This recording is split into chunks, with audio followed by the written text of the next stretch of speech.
السلام علیکم. الحمد لله نحمده ونستعينه ونستغفره ونؤمن به ونتوكل عليه ونعوذ بالله من شرور أنفسنا ومن سيئات أعمالنا من يهده الله فلا مضل له ومن يضلله فلا هادي له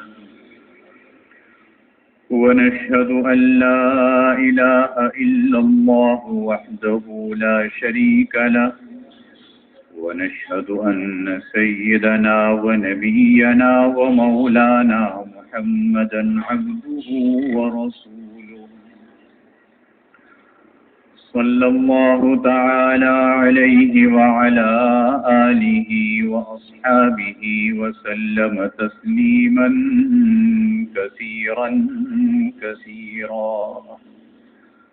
أما بعد فأعوذ بالله من الشيطان الرجيم. بسم الله الرحمن الرحيم. والذين معه أشداء على الكفار رحماء بينهم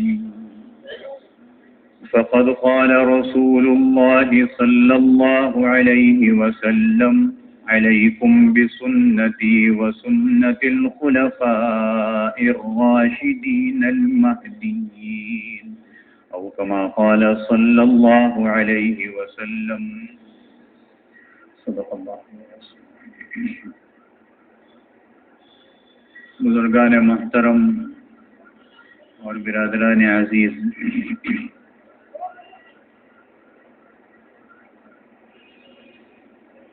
امیر المؤمنین سیدنا فاروق اعظم رضی اللہ تعالی عنہ کے حالات بیان ہو رہے تھے، اور آپ کی عظیم شخصیت کے دور میں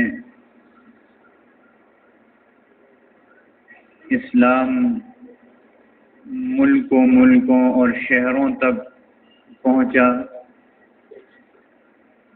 کتابوں میں یہ بات لکھی ہوئی ہے کہ تقریباً 1000 سے زائد شہر ان کے دور خلافت میں فتح ہوئے اور اسلامی حکومت میں داخل ہوئے، اور ان کا ایک کارنامہ یہ بھی ہے کہ جو شہر فتح کرتے تھے وہاں مسلمانوں کی عبادت کے لیے مساجد کی تعمیر بھی فرماتے تھے. تقریباً 4000 مساجد ان کے زمانے خلافت میں بنائی گئیں، جس میں 5 وقتہ نماز ہوتی تھی، اور 1900 جامع مسجد بنائی گئیں، جس میں 5 وقتہ نماز کے ساتھ جمعے کی نماز بھی ہوتی تھی. یہ ان کے کارناموں میں بہت بڑا کارنامہ ہے. اب آخر میں صرف یہ کہ حضرت عمر فاروق رضی اللہ تعالی عنہ کے وہ اقوال جس میں ہمارے لیے اسباق موجود ہیں، اور اس میں ہمیں یہ بھی پتہ چلتا ہے کہ خود خلیفہ وقت ہونے کے باوجود صرف انتظامی امور کی طرف توجہ نہیں ہے، بلکہ اپنی رعایا کو اللہ رب العزت کی طرف بھی متوجہ فرماتے ہیں. اپنے تمام حکام کو یہ گشتی فرمان بھیجا گیا کہ تمام کاموں میں سب سے زیادہ اہتمام کے قابل میرے نزدیک نماز ہے. جس نے نماز کی حفاظت کی اس نے اپنا دین محفوظ کر لیا، اور جس نے نماز کو ضائع کر دیا وہ دوسری چیزوں کو بدرجہ اولا ضائع کر دے گا. نماز کی حفاظت نہیں کی تو دوسری چیزوں کی حفاظت کیسے کرے گا؟ ظہر کی نماز اس وقت پڑھو جب سایہ 1 ہاتھ ہو جائے 1 مثل تک. عصر کی نماز ایسے وقت پڑھو کہ سورج اونچا ہو، زرد نہ ہو جائے، بالکل آخر وقت نہ ہو. اور مغرب کی نماز سورج غروب ہوتے ہی پڑھ لو. عشاء کی نماز شفق غائب ہونے کے بعد سے 1/3 رات تک پڑھو. جو شخص عشاء کی نماز پڑھنے سے سو جائے اللہ کرے اس کی آنکھ کو آرام نہ ملے. حضرت عمر رضی اللہ عنہ فرما رہے ہیں اس لیے عشاء کے بعد سو. اور صبح کی نماز ایسے وقت پڑھو کہ تارے نکلے ہوئے. یہ حکام کو انہوں نے ایک خط کے ذریعے آگاہ کیا. فرماتے ہیں دعا آسمان و زمین کے درمیان رکی رہتی ہے یہاں تک کہ نبی کریم صلی اللہ علیہ وسلم پر درود نہ پڑھا جائے. اس لیے دعا کے آداب میں سے یہ بھی ہے کہ اول و آخر حضور علیہ الصلوۃ والسلام پر درود شریف ہو. الحمد للہ رب العالمین والعاقبۃ للمتقین والصلاۃ والسلام علی سید الانبیاء والمرسلین. یہ درود ہی ہے. یہ حضور علیہ السلام کے ساتھ تمام انبیاء پر درود ہے. اور آخر میں بھی درود ہے کہ وصلی اللہ تعالی علی خیر خلقہ محمد وآلہ واصحابہ اجمعین لازم ہے. یا سبحان ربک رب العزت عما یصفون وسلام علی المرسلین یہ بھی درود اور سلام ہے. تو یہ دعا کے آداب میں سے بتلاتے ہیں کہ دعا اس طرح کرو کہ اول آخر درود شریف بھی ہو. فرمایا کرتے تھے کہ سب سے افضل عبادت یہ ہے کہ فرائض کو ادا کریں. اللہ نے جن کاموں کے کرنے کا حکم دیا ہے ان کو ادا کرے، یہ فرائض ہیں. اور جن چیزوں سے منع کیا ہے ان سے بچے اور نیت اپنے اللہ کے ساتھ درست رکھے. یہ نیت درست رکھنا یعنی اخلاص ہو. حضرت ابو موسیٰ اشعری رضی اللہ عنہ کو آپ نے لکھا کہ صبر کی 2 قسمیں. صبر کیسی عظیم چیز ہے. حضور علیہ الصلوۃ والسلام نے مسلمانوں کو یہ ایسی عظیم چیز بیان فرمائی. صبر کی 2 قسمیں. حضرت عمر رضی اللہ عنہ فرماتے ہیں ایک صبر مصیبت پر، کوئی مصیبت پڑ گئی، پریشانی آ گئی، حکم یہ ہے کہ صبر کرو، واویلا کرنے کی ضرورت نہیں ہے. واویلا کرو گے مصیبت تو آئی گئی، چلے گی تھوڑی. تو ایک ہے مصیبت پر صبر کرنا اور دوسرا صبر معصیت کے چھوڑنے پر، گناہ کے چھوڑنے پر صبر کرنا. ایک ایسی چیز تھی کہ بڑی دل کو لگی ہوئی تھی نا، اور دل بھی یہ کہتا تھا کہ اس کام کو کرنے سے بڑی راحت نصیب ہوتی ہے، لیکن ہے گناہ کا کام، اور بالکل تیار تھا گناہ کے کام کو کرنے کے لیے اور اللہ کا خوف آیا اس پر صبر کر کے چھوڑ دیا. ایک ہے یہ صبر معصیت کے چھوڑنے پر. حضرت عمر رضی اللہ عنہ فرماتے ہیں دوسری قسم پہلی قسم سے افضل ہے کہ گناہ کے کام کرنے کو چھوڑنا اور اس پر صبر کرنا یہ مصیبت پر صبر کرنے سے افضل ہے اور مدار ایمان ہے. پتہ یہ چلا کہ اس کے اندر ایمان ہے تبھی اس نے اس پر صبر کیا. کیسی کام کی بات بتلائی. فرماتے تھے کہ اللہ رب العزت اس شخص پر رحم نہیں فرماتا جو دوسروں پر رحم نہ کرے، اور اس شخص کی خطائیں نہیں بخشتا جو دوسروں کی خطائیں نہ معاف کرے. یہ بھی کتنے کام کی چیز ہے. اپنے اوپر رحم کرانا ہو تو یہ دوسروں پر رحم کرے، اپنی خطائیں معاف کرانی ہو تو یہ دوسروں کی خطاؤں کو معاف کر دے. اپنی آخری وصیت میں حضرت عمر رضی اللہ عنہ فرماتے ہیں دیکھو کتاب اللہ سے غفلت نہ کرنا، قرآن مجید سے غفلت نہ برتنا. جب تک تم اس کی پیروی کرتے رہو گے گمراہ نہیں ہوگے. دیکھو مہاجرین کے اعزاز و اکرام میں کوتاہی نہ کرنا. یہ کون سے مہاجرین تھے؟ جو مکہ مکرمہ سے ہجرت کر کے مدینہ طیبہ آئے تھے، صحابہ کرام. مسلمان تو بہت ہوں گے مگر مہاجرین اب کہاں، اس لیے ان کا اعزاز و اکرام کرنا اور انصار کا لحاظ بھی رکھنا. وہ اسلام کے ملجا و ماوا ہیں اور بدوؤں دیہاتیوں کا خیال رکھنا، وہ تمہاری اصل ہیں. اور ذمی کافروں سے جو معاہدہ ہو جائے اس پر قائم رہنا. ذمی وہ جو مسلمانوں کے ملک میں ہو اور ایک معاہدے کے تحت ہمارے ساتھ رہتا ہے اور ہماری حکومت نے اس سے معاہدہ کیا ہے کہ بھئی دیکھو تم یہاں رہو، ہم تمہاری ہر طرح کی حفاظت کریں گے، اپنے مذہب پر رہو. ان کے معاہدوں کی حفاظت کرنا یہ مسلمانوں کی ذمہ داری ہے. غیر مسلموں کو جتنے حقوق اسلام نے دیے ہیں دنیا کے کسی مذہب نے نہیں دیے. یہ اسلام ان کی حفاظت کی ذمہ داری بھی لیتا ہے اور مسلمانوں کو حکم دیتا ہے کہ ان کی حفاظت کی جائے. یہ غیر مسلموں کے حقوق ہیں اور اسلام بتلا رہا ہے. فرمایا کرتے تھے میں تم میں دو چیزیں چھوڑے جاتا ہوں، جب تک یہ دونوں چیزیں تم میں رہیں گی اس وقت تک بھلائی رہے گی. ایک فیصلے میں انصاف کرنا، یہ حضرت عمر رضی اللہ عنہ فرما رہے ہیں، ایک فیصلے میں انصاف کرنا، دوسرے تقسیم میں انصاف کرنا. یہ دو چیزیں میں تمہیں چھوڑوں. اور یہ کام چھوڑنے کا مطلب یہ کہ حضرت عمر رضی اللہ عنہ اس پر پکے عامل تھے، پکے عامل. فیصلہ انصاف کے ساتھ ہوتا، تقسیم انصاف کے ساتھ ہوتی تھی. اور یہی فرما رہے ہیں میں نے یہ تمہیں کر کے دکھلا دیا. حکم اسلام کا ہے، عمل میں نے کر کے دکھلا دیا تمہیں کہ حکومتی سطح پر کس طریقے سے عمل ہوتا ہے. یہ دو چیزیں چھوڑ رہا ہوں، جب تک تم اس پر عامل رہو گے تمہاری بھلائی تمہارے ساتھ رہے گی، برائی تم پر نہیں آئے گی. اور جہاں فیصلے میں انصاف چھوڑا، دیکھ لیجئے آج اپنے چاروں طرف نگاہ اٹھا کے دیکھ لیجئے، فیصلے میں انصاف نہیں ہے الا ماشاء اللہ. فیصلے میں انصاف نہیں، فیصلے میں انصاف نہیں ہے، مصیبتیں ہی مصیبتیں ہیں. تقسیم میں انصاف نہیں ہے، مصیبتیں مصیبتیں. ہمارے ہاں بعض اوقات عدالتیں انصاف نہیں کر رہی. جب انصاف نہیں کر رہی تو مصیبتیں تو آئیں گے نا، اور مصیبتیں مجموعی طور پر مسلمان قوموں پر آئیں گی. اور یہی برائی ہے. اور یہ انصاف رہتا دونوں جگہ تو بھلائی رہتی. فرماتے میں تم کو ایک ایسے راستے پر چھوڑے جاتا ہوں جس پر نشان قدم بنے ہوئے ہیں. اب اگر کوئی قوم از خود ٹیڑھا پن اختیار کرے گی تو وہ راستے سے ہٹ جائے گی. ٹیڑھا پن اختیار ہوا، راستے سے ہم ہٹ چکے. فرماتے ہیں اہل شام کو فرمان بھیجا اپنی اولاد کو تیرنا اور تیر اندازی اور گھوڑے کی سواری سکھاؤ، اور ان کو حکم دو کہ لوگوں کی بے آبروئی نہ کریں.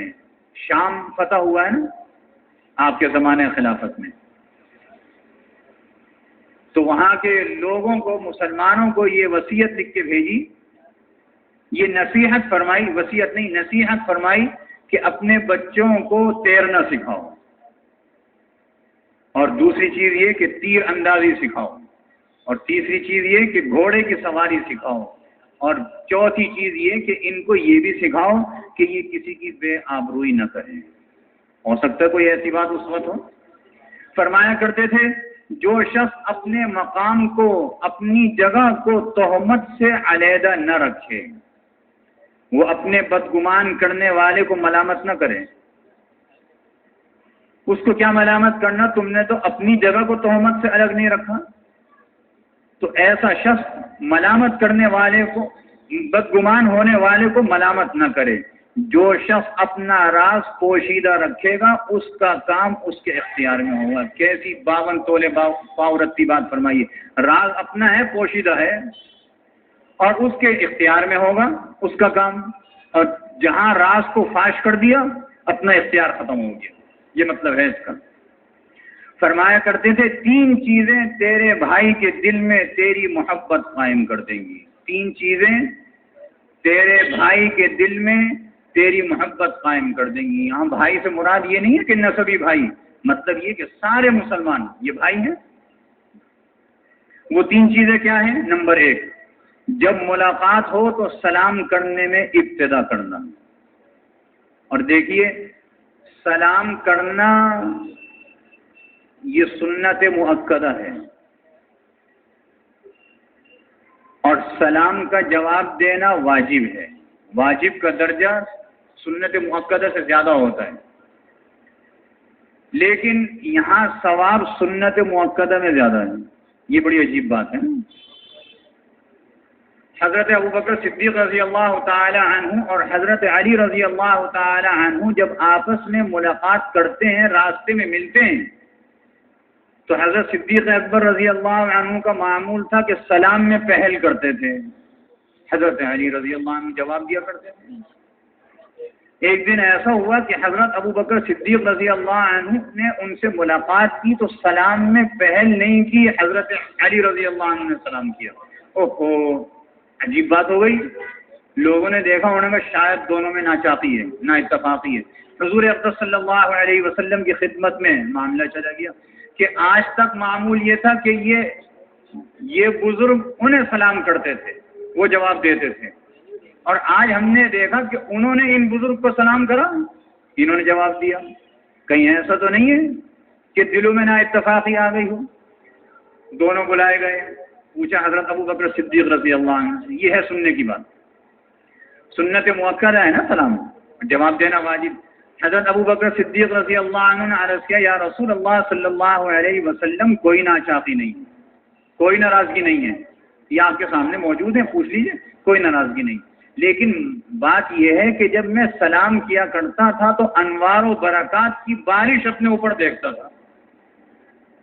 آج میں نے سوچا، بڑا دل سخی ہوا، آج میں نے سوچا آج یہ پہل کریں، ان کو مل جائے وہ انوار و برکات، تو اس لیے بس میں نے آج پہل نہیں کی، آج انہوں نے پہل کر لی، میں نے جواب دے دیا۔ تو یہاں جواب دینا واجب ہے، سلام کرنا سنت مؤکدہ ہے، اس لیے اس میں اس کا خیال رکھیں۔ اس میں یہ بھی نہیں ہے کہ بڑا چھوٹے کو کرے گا تو کیا ہوگا، کچھ نہیں، جو ہے آداب بتلائے گئے، مسائل بتلائے گئے، آنے والا بیٹھے ہوئے کو سلام کرے، راستہ چلنے والا سواری پر ہے تو جو بے سوار ہے یہ سواری والا اس کو سلام کرے، ایک آدمی کھڑا ہوا ہے وہ بیٹھے ہوئے کو سلام کرے، یہ مسائل ہیں۔ لیکن اگر کسی وقت ایسا نہ ہو تو الٹ بھی ہو سکتا ہے، اس میں کوئی حرج کی بات نہیں۔ تو یہ فرماتے ہیں تین چیزیں چھوڑ لو، جب تک یہ ہوگا تو تمہارے بھائی کے دل میں محبت قائم رہے گی۔ جب ملاقات ہو تو سلام میں ابتدا کرنا۔ نمبر 2، جس آدمی سے بات کر رہے ہو، جس سے ملاقات کر رہے ہو، اس کے ناموں میں سے جو اس کو پسند ہو اسی کے نام سے اس کو پکارنا، اس کے پسندیدہ نام سے، نام کو بدلنا نہیں۔ ہمارے ہاں یہ بھی ایک رواج ہے کہ ہم نام کو بدل دیتے ہیں، نام ہوتا ہے کچھ اور اس کو گھر میں پیار و محبت سے کچھ کہنے لگتے ہیں، دل میں یہ ہوتا ہے کہ ہم اس کو محبت سے کہہ رہے ہیں لیکن نام بگڑ جاتا ہے۔ ایک زمانہ ایسا آتا ہے کہ کسی سے نام پوچھو، کہتے ہیں مجھے نام تو پتہ نہیں، یہ کہتے تھے اسے۔ شریعت میں اس کی اجازت نہیں ہے، ناموں کو نہیں بگاڑنا چاہیے۔ جو اس کا پسندیدہ نام ہے اور جو اس کے ماں باپ نے اس کا نام رکھا ہے اسی کے نام سے پکارو۔ نمبر 3، محفل میں اس کے لیے جگہ کشادہ کرنا۔ آپ بیٹھے ہوئے ہیں، آپس میں بات چیت ہو رہی ہے اور ایک ایسا شخص آ جائے اور جگہ ہو تو تھوڑا سا کھسک جاؤ، اس کو جگہ دے دو بیٹھنے کی۔ جب تک یہ 3 چیزیں رہیں گی، حضرت عمر رضی اللہ عنہ فرماتے ہیں کہ تیری محبت قائم رہے گی۔ کتنے کام کی بات بتلائی۔ فرماتے تھے سب سے زیادہ سخی وہ ہے جو ایسے شخص کو دے جس نے اس کو نہیں دیا۔ کوئی چیز دے رہا ہے، ایسے شخص کو دے رہا ہے کہ اس نے کبھی اس کو کوئی چیز نہیں دی۔ اور سب سے زیادہ حلیم وہ ہے جو اپنے ظالم کا ظلم معاف کر دے۔ کسی ظالم نے اس پر ظلم کرا، اس نے معاف کر دیا، یہ سب سے زیادہ حلم والا ہے۔ یہ بھی فرماتے تھے طمع، لالچ فقیری پیدا کرتی ہے، جتنی لالچ ہوگی فقیری کی جو صفت ہے وہ اس کے اندر آ جائے گی۔ مایوسی غنی کر دیتی ہے، ہر معاملے میں سوائے آخرت کے معاملات کے دیر کرنا بہتر ہے، آخرت کے معاملے میں دیر نہ کرنا۔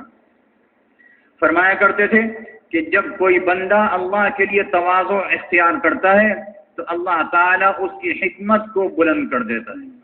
وہ اپنی نظر میں حقیر ہوتا ہے، اپنے آپ کو انتہائی کمتر سمجھتا ہے، مگر لوگوں میں اس کی عزت ہوتی ہے۔ یہ اللہ والوں کی بات ہے۔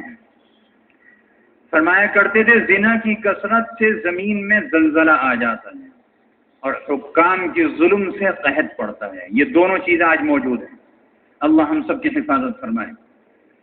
یہ بھی فرماتے تھے کہ جو شخص چاہتا ہو کہ میری زندگی کامیابی میں گزرے تو اس کو چاہیے کہ اپنے باپ کے بعد اس کے دوستوں سے نیک سلوک کرے۔ ہمارے باپ کے جس سے تعلقات تھے، اس کے باپ کے انتقال کے بعد اس سے نیک سلوک کرے، اور نیک سلوک تب ہی ہوگا جب اس سے تعلقات برقرار رکھے گا۔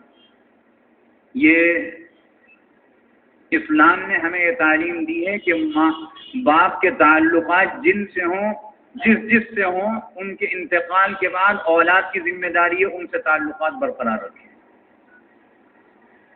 اور ان سے نیک سلوک کریں۔ اگر ایسا کرے گا تو اس کی زندگی کامیاب گزرے گی، ورنہ ناکام ہوگی۔ فرمایا کرتے تھے ایک شخص کو آپ نے نصیحت کی اور فرمایا وہ کام کیا کرو کہ اگر تم کو اس کام میں کوئی دیکھ لے تو تم کو ناگوار نہ ہو۔ کیسے پتے کی بات بتلائی نا؟ تم جو کام کر رہے ہو اس کام کو، تمہیں اس کام کی مشغولیت میں دیکھ کر دوسرے کو ناگواری نہ ہو، اور تم بھی یہ سمجھ لو کہ اس نے مجھے دیکھ لیا، کوئی حرج کی بات نہیں۔ لیکن اگر تم یہ سمجھ رہے ہو کہ اس فلانے نے مجھے اس کام میں دیکھ لیا اور تمہیں ناگواری اور شرمندگی ہو تو ایسا کام ہی نہ کرو۔ یہ وصیت فرمائی اور نصیحت فرمائی۔ فرمایا کرتے تھے کہ علماء کی مجلسوں سے علیحدہ نہ رہا کرو۔ اللہ نے روئے زمین پر علماء کی مجلس سے زیادہ بزرگ کوئی مقام پیدا نہیں کیا۔ فرماتے تھے کہ علم حاصل کرو اور علم کے لیے سکینہ اور وقار اور حلم کو سیکھو۔ یہ بھی فرماتے تھے جب کسی عالم کو دیکھو کہ دنیا سے محبت رکھتا ہے تو دین کی بات میں اس کا اعتبار نہ کرو۔ یہ بھی کتنے پتے کی بات بتائی۔ اور یہ بھی فرماتے تھے کہ ایک عالم کا مر جانا 1000 عابد، 1000 عبادت گزار جو راتوں کو جاگتے تھے، دن کو روزہ رکھتے تھے، ان کے مر جانے سے بڑھ کر ہے ایک عالم کا مرنا، دنیا سے جانا۔ اور بھی اقوال ہیں، باقی انشاءاللہ آئندہ جمعہ میں عرض کیا جائے گا۔ اللہ رب العزت ہم سب کو صحابہ کرام کے نقش قدم پر چلنے کی توفیق عطا فرمائے اور ان کے ساتھ ہمارا حشر فرمائے۔ اللہ رب العزت جب انہیں جنت میں بھیجے ان کے ساتھ ساتھ ہمیں بھی جنت الفردوس میں بھیج دے۔ وآخر دعوانا ان الحمد للہ رب العالمین۔ سنت پڑھ لی۔